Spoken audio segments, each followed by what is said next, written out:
The first time I saw Star Wars, it was Christmas 1996, and back then they always played the Star Wars movies on USA television around Thanksgiving or Christmas time.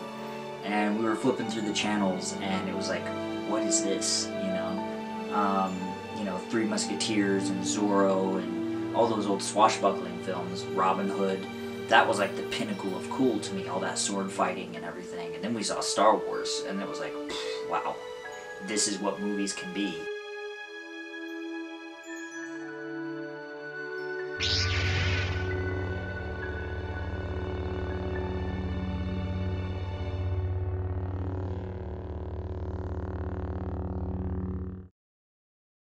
Okay, here we are on day 4 of filming for the Star Wars Fallen Jedi fan film, and we're heading back into the location right now. You guys pretty excited? Oh yeah, dig it! Apparently so.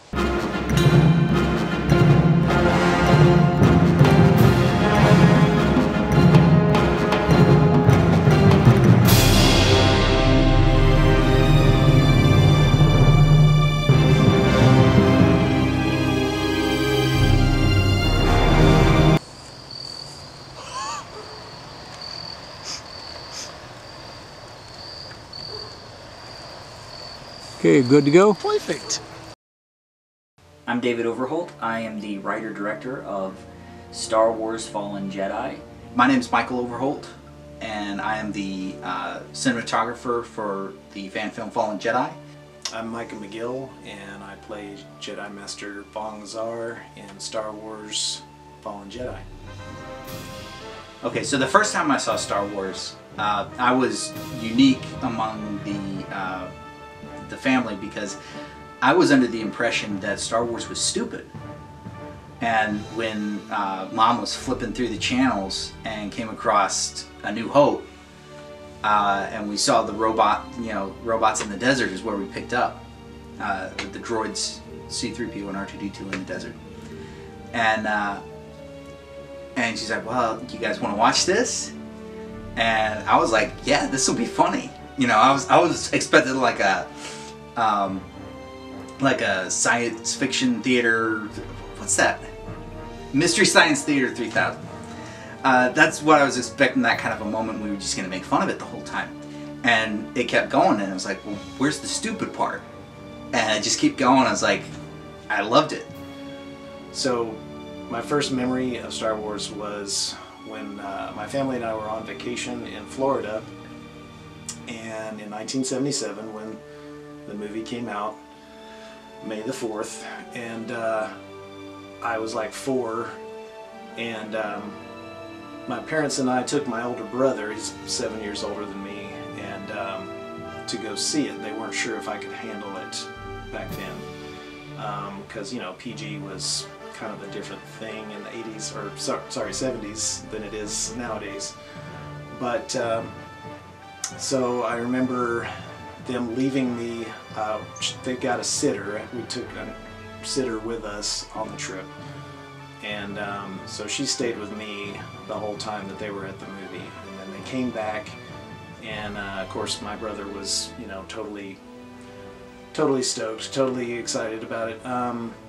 So I felt very left out, and my parents, I remember they brought me back like a little ice cream cone, you know, like as a consolation prize, you know, like you used to get at the dentist. But what made up for it, you know, a few years later was when Empire came out, and I was old enough to go see that.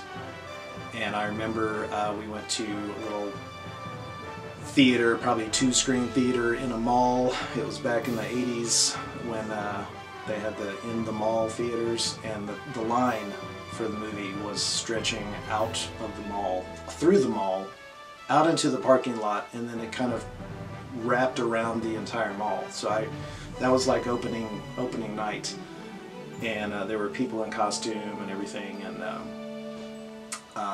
that just blew me away as a kid. And I ended up seeing it, I think, like 5 times. I remember the first year after we saw it back in '96.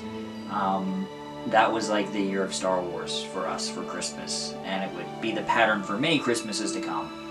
So that Christmas we got the Kenner action figures, and we got the Millennium Falcon, we got an X-Wing, and we started making our own stories. And so that's kind of what this is a continuing of that. Is now our action figures are life-size, and we still get to play Star Wars. Okay, right now they're working on their fight choreography, getting ready for the first shot we're going to film today. It's going to be pretty epic. Let's take a look.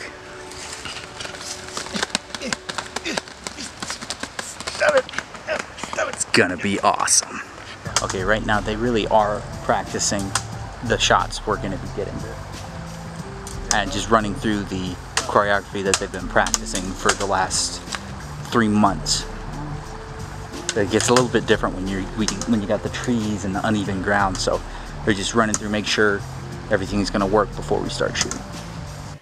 As a kid, we were always trying to put together our costumes for different characters we wanted to play, and of course, after Star Wars came out, you know, I tried to make Stormtrooper armor out of poster board. I tried to make a Darth Vader helmet out of poster board. You know, I was cosplaying before I knew cosplay was a thing, basically, is what I'm trying to say. Like any little kid. So if you would have told me then that I'd be making a movie and like there, on film, is Darth Vader in my movie, it's like, that would have blown my mind. You know, with the prequels and even the original trilogy, there were a lot of documentaries on it. And then with the Lord of the Rings, there was lots of documentaries on that. We just watched every documentary we could on making these kind of movies. And that was essentially our film school, because they really go in depth. And if you want to get into that kind of thing, I definitely recommend watching the special features on anything you can get your hands on. And you can find most of it on YouTube nowadays.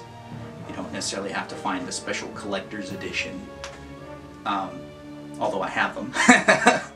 Yeah, when we first started this project, I was kind of like, you know, the guy in Galaxy Quest. I'm just jazzed to be on the show, you know. I was just excited to be a part of a little Star Wars fan film, you know, and so it started off as the storyline was pretty straightforward, pretty simple. It was gonna be short, you know, a short film, maybe 5 to 7 minutes long or something, a little sequence perhaps.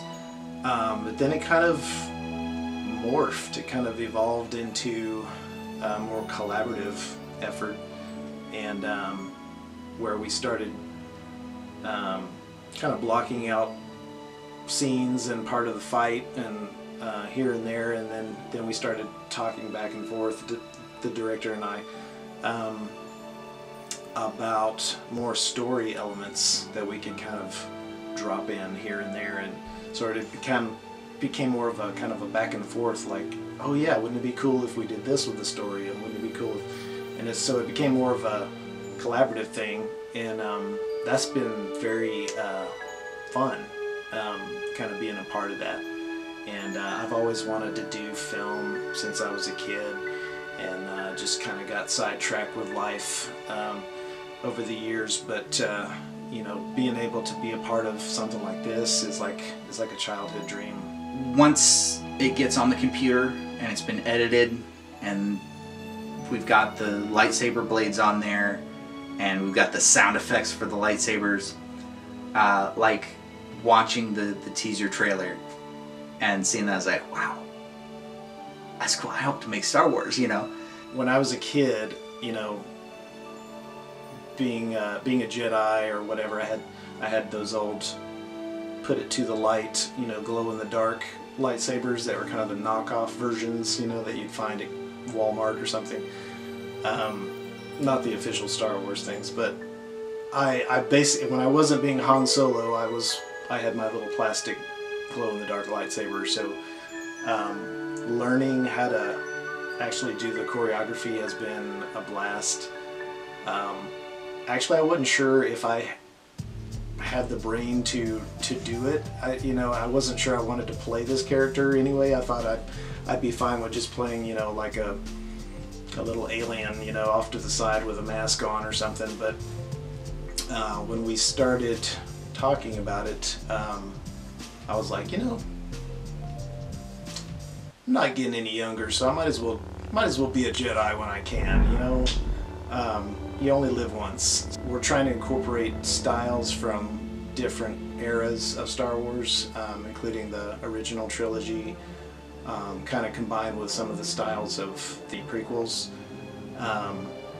and try to get a nice mix. And then we kind of throw in some samurai fighting styles as well, which they'll see in the final version. But so kind of combining all these different elements and influences of sword fighting has been cool, and I've loved sort of being able to have some creative input in that arena as well.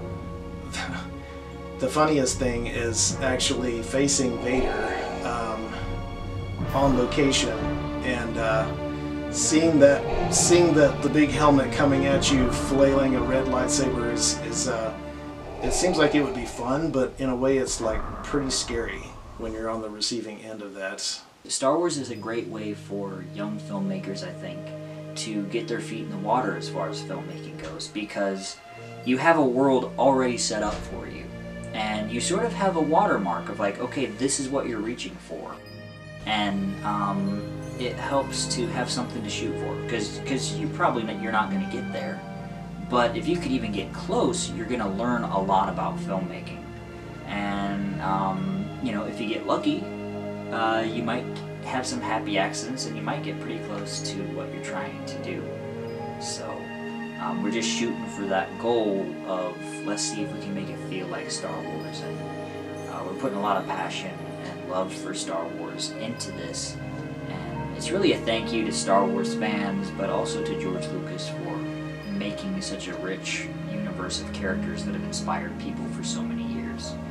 And I think the fact that people are still inspired by his characters this many years later is a great testament to how good those movies were.